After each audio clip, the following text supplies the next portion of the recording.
I never thought my sister's wedding would be the day everything changed. The day I discovered who my family really was. The day I learned the truth about my Aunt Catherine's fortune. The morning started like any other wedding day. Chaos, excitement, and my sister Amanda barking orders at everyone. I was just the younger sister, relegated to handling minor tasks, while Amanda sparkled in her designer wedding dress that cost more than my yearly salary as a kindergarten teacher. "Sarah, where are the welcome bags for the VIP guests?" Amanda snapped, adjusting her veil for the 100th time. "And please tell me you're not wearing those shoes to my wedding."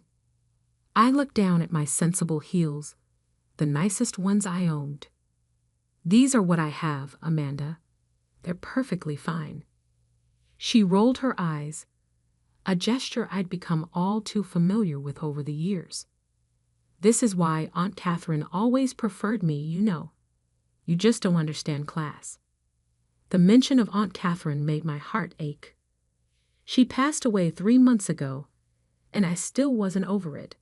Unlike the rest of my status-obsessed family, Aunt Catherine had been different. She lived modestly in her small cottage, tended her garden, and always had time to listen. While my parents and Amanda chased social connections and luxury brands, Aunt Catherine taught me about kindness, hard work, and finding joy in simple things. "Don't start with Aunt Catherine again," Amanda warned. "She was just a weird old lady who chose to live like a pauper despite her trust fund. Thank God she left everything to charity like she always said she would. Can you imagine if she'd left her money to you? You'd probably waste it on your students, or something equally ridiculous." I bit my tongue, remembering all the afternoons I'd spent with Aunt Catherine in her garden, learning about different herbs and flowers while Amanda was off at country clubs and spa days. My sister never understood why I'd waste time with our eccentric aunt. The wedding ceremony was set to begin in an hour at the Grand Plaza Hotel, the most expensive venue in the city. Amanda had made sure everything was perfect, from the imported flowers to the Michelin-starred catering. I was adjusting some place cards at the reception when an elderly gentleman in an impeccable suit approached me. "Miss Sarah Bennett?" he asked, his voice formal but kind. "Yes, that's me." He pulled an envelope from his briefcase. "I'm Harold Winchester, your Aunt Catherine's attorney. She left strict instructions that this letter was to be delivered to you precisely 3 months after her passing, and specifically on your sister's wedding day." My hands trembled as I took the envelope. It was heavy, sealed with wax, in an old-fashioned way that was so typically Aunt Catherine. But before I could open it, Amanda's voice cut through the air like a knife. "Sarah, what are you doing? The ceremony starts in 45 minutes, and—" She stopped short, seeing the envelope in my hands. "What's that?" "It's from Aunt Catherine," I said quietly. "Her lawyer just delivered it." Amanda's perfectly made-up face twisted. Oh God, not more drama from that old woman. She's still causing problems even from the grave. Just throw it away, Sarah. This is my day. Our parents, attracted by the commotion, hurried over. "What's going on?" Mom demanded, her surgeon's trained eye taking in the scene. "Aunt Catherine left a letter for Sarah," Amanda said, her voice dripping with disdain.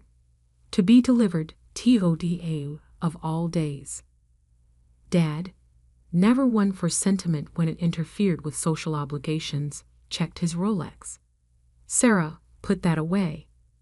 We have important guests arriving. The governor and his wife will be here any minute." But for once in my life, I didn't comply. Something about the weight of that envelope, the timing of its delivery, made me stand my ground. "I'm opening it," I said firmly. "Don't you dare." Amanda grabbed for the envelope, but I stepped back. You're not ruining my wedding with whatever crazy final words that poor old woman left you. The word poor struck me like a slap. How dare they? How dare they dismiss Aunt Catherine, who'd shown more love and wisdom than any of them? With shaking fingers, I broke the seal and opened the envelope. Several documents fell out, along with a letter in Aunt Catherine's elegant handwriting. As I read, the world seemed to stop spinning. My dearest Sarah, the letter began. If you're reading this, I'm gone, and your sister is about to marry the investment banker she thinks will give her the life of luxury she's always wanted. But there are some things you need to know. I couldn't believe what I was reading. Aunt Catherine hadn't been living modestly because of a small trust fund. She'd been the secret CEO of Montgomery Industries, a global technology and real estate empire worth billions. The cottage, the garden, the simple life, it had all been by choice. While your sister and parents saw only my simple cottage, the letter continued, they never bothered to look deeper, to understand that true wealth isn't about showing off. You, my dear Sarah, understood that. You saw me for who I was, not what I owned. That's why I'm leaving everything to you. The documents confirmed it. Aunt Catherine had left me her entire estate. The company, the real estate holdings, the investment portfolios. All of it, worth approximately $89 million. What does it say? Amanda demanded, her voice shrill. Sarah, what did that crazy old woman write? I looked up at my family, my sister in her designer wedding dress, my parents in their expensive clothes, all of them looking down at me with contempt barely hidden behind their impatience. Aunt Catherine wasn't poor, I said quietly. She was the CEO of Montgomery Industries, and she left everything to me. The silence that followed was deafening. Amanda's face went from red to white. Mom's champagne glass slipped from her fingers, shattering on the marble floor. Dad started stammering about family obligations and sharing wealth. But I wasn't listening anymore. I folded the letter carefully and placed it in my purse. Then I took out my phone and called for a car. Where are you going? Amanda shrieked. You can't leave. I'm about to get married. We need to discuss this. I turned to her, feeling stronger than I ever had before. No, Amanda. You made it clear this is your day. So celebrate it. I have some things to take care of. As I walked out of the Grand Plaza Hotel, I could hear Amanda's screams behind me. But they didn't matter anymore. In my purse was a small key Aunt Catherine had included with the letter, the key to her cottage. But it wasn't just a cottage anymore. It was the beginning of my new life. Mr. Winchester was waiting by the hotel entrance. There's a car ready, Miss Bennet. And the board of directors is expecting you tomorrow morning at 9 a.m. Your aunt spoke very highly of you. I nodded, thinking of all those afternoons in the garden.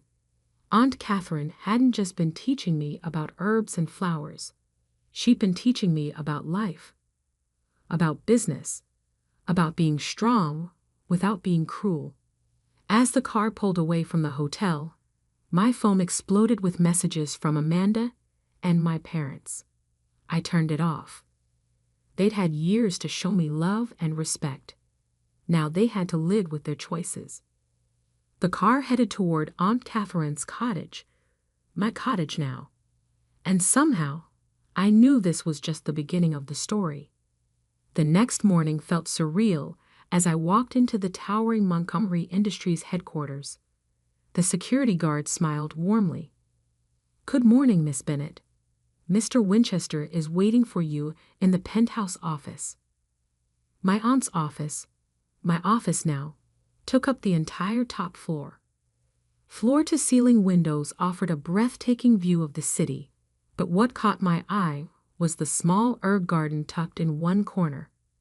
Even here, Aunt Catherine had kept her connection to simple things. "Your aunt spent every morning tending those herbs," Mr. Winchester said, following my gaze. "She said it kept her grounded, reminded her what really matters." Before we could begin reviewing the company documents, my phone buzzed. I had turned it back on to find 47 missed calls and over 100 messages. Now, Amanda was calling again. Against my better judgment, I answered. "How dare you?" she screamed. "You ruined my wedding. Half the guests left after your dramatic exit. The governor's wife was asking questions about Aunt Catherine and Montgomery Industries. Do you have any idea how embarrassing that was?" "I'm sorry your wedding didn't go as planned," I said calmly, channeling Aunt Catherine's strength. "But I'm not sorry for opening that letter. We're family." Amanda's voice suddenly turned sweet. "We need to discuss this inheritance as a family. Daddy's already talking to his lawyers. You can't possibly handle a company this size. You're a kindergarten teacher, for God's sake." Mr. Winchester, who'd been pretending not to listen, handed me a stack of papers. The top document made me smile. "Actually, Amanda, I can. Aunt Catherine spent the last 5 years secretly training me. All those weekends I spent at her cottage. We weren't just gardening. She was teaching me about business, investments, leadership. She documented everything." There was a long silence. Then Amanda's true colors showed again. "You conniving little snake. You manipulated her, turned her against us. We're going to contest this will, and when we win, you'll be sorry." I ended the call and turned to Mr. Winchester. "They're going to contest the will." He smiled. "Your aunt anticipated that. Would you like to see what else was in that envelope you haven't opened yet?" The remaining documents were devastating. Evidence of every time my family had tried to manipulate Aunt Catherine for money. Amanda's secret credit card debt. My parents' failed investment schemes. Most damning of all, proof that they tried to have Aunt Catherine declared mentally incompetent 2 years ago to seize control of her assets. "She kept everything," Mr. Winchester explained. "Every email, every recorded conversation, every legal document. She wanted you protected." The next few weeks were a whirlwind. While my family filed their lawsuit, I immersed myself in learning the company. The board of directors, who'd all known about my secret training, supported me completely. Aunt Catherine's executive assistant, Maria, became my right hand, helping me navigate the corporate world. My family's lawsuit fell apart spectacularly. Their lawyers quit when presented with the evidence of their previous attempts to seize Aunt Catherine's assets. The judge was particularly unimpressed by Amanda's tearful performance about family loyalty, especially after seeing the recordings of her mocking Aunt Catherine's pathetic lifestyle. But the final straw came during a settlement meeting 1 month after the wedding. My family arrived with a new lawyer, clearly expecting to negotiate. Instead, they found themselves facing the board of directors and a presentation of their own financial misdeeds. "You've been using Montgomery Industries' subsidiary companies to secure loans and credit lines," I explained, watching their faces pale. "Aunt Catherine allowed it because she believed in giving family chances. That ends today." "You can't do this," Dad sputtered. "We're your parents." "Parents who haven't called me once without mentioning money since the wedding," I replied. "You have 2 choices. Drop the lawsuit and pay back everything you owe, or I'll press charges for fraud." Mom burst into tears. "But Amanda's wedding put us in debt. We had to maintain appearances." "A wedding you didn't even invite Aunt Catherine to," I reminded them. "Though now I understand why. You were afraid she'd show up in her gardening clothes and embarrass you in front of your society friends." In the end, they signed the papers dropping the lawsuit. Amanda stormed out, screaming about betrayal. Mom couldn't look me in the eye. Dad tried one last time to talk about family obligations, but fell silent when Mr. Winchester started pulling out more evidence files. 6 months later, Montgomery Industries was thriving under my leadership. I'd launched a new charitable foundation in Aunt Catherine's name, providing scholarships to underprivileged students and funding community gardens in urban areas. The herb garden in my office had expanded, and I spent every morning tending it, just like Aunt Catherine had. I kept her cottage exactly as it was, spending weekends there to remind myself of what really matters. The corporate world was exciting, but true happiness came from staying grounded, just as Aunt Catherine had taught me. The last I heard, Amanda's marriage was already in trouble. Apparently, her husband wasn't as wealthy as she thought, and their lavish lifestyle was built on debt. My parents had downsized, selling their mansion to pay back what they owed. They sent Christmas cards, full of hints about reconciliation, which I filed away with the rest of the evidence. One quiet evening, as I sat in Aunt Catherine's cottage garden watching the sunset, I found an old diary of hers. The last entry made me cry.